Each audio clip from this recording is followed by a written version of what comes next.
I bought an apartment during a market slump, $30,000 below what others had paid for the same layout. I had just finished moving in when Linda Carver, the neighbor across the hall, stormed over. Same unit, same building, yet you paid $30,000 less than we did. You need to make up the difference. I froze for a second. She took it as fear and raised her voice. If you had the guts to snap it up cheap, you'd better be ready to compensate the rest of us. Otherwise, don't expect to live here in peace. I looked at her, so self-righteous it was almost absurd, and I laughed. I had just been discharged from a psychiatric hospital. Threaten me? If anyone wasn't going to live in peace, it was her. I stared at the middle-aged woman with tight curls who had just barged through my door, demanding I pay her $30,000 to make up the difference. All the excitement of finally buying a place vanished. Ma'am, volatility in housing prices is just how the market works, I said, keeping my voice as steady as I could. The previous owner needed a quick sale, and I happened to catch it. That has nothing to do with you. She stepped closer, her voice turning sharp. How does it have nothing to do with me? Same layout, same building, so why did you pay $30,000 less than I did? Annoyance simmered under my skin. I remembered what the doctor told me when I was discharged. When conflict comes up, take a deep breath first, then reason it out. I took a slow breath. For you, the market was at its peak when you bought your unit. When I bought mine, prices had dropped. That's not on me.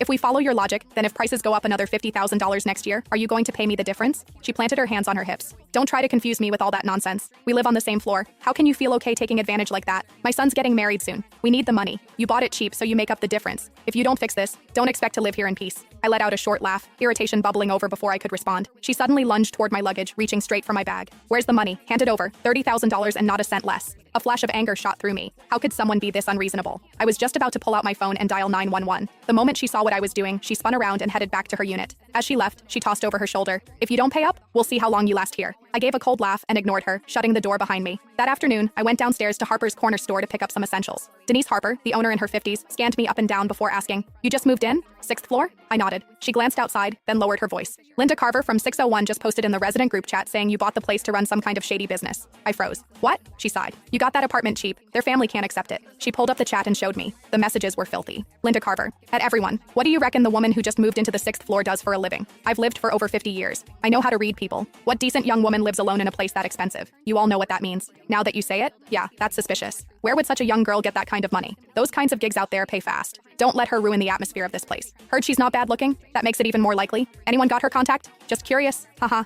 not gonna do anything. Denise shook her head. They drove out the last person who lived in your unit the same way. Even calling the police didn't help. They won't cross the line. They just make your life miserable every single day. As she handed me my things, I asked her to add me to the group chat. Sweetheart, just between us, if you can tolerate it, then tolerate it. Otherwise, leave as soon as you can. I took my things from her, holding back my irritation, and thanked her. Well, I wasn't afraid. I had just spent my entire savings on that apartment. Leave? I let out a silent, cold laugh. It was the first time I'd ever heard of someone trying to force a psychiatric patient out of her own home. When I got back upstairs, I saw a plastic bag hanging from my doorknob. Inside was a dead rat. There was a note in the bag. "This is the first time. Next time it'll be alive." I scoffed, tied the bag shut, and tossed it right back at Linda's door. I dealt with plenty of rats before.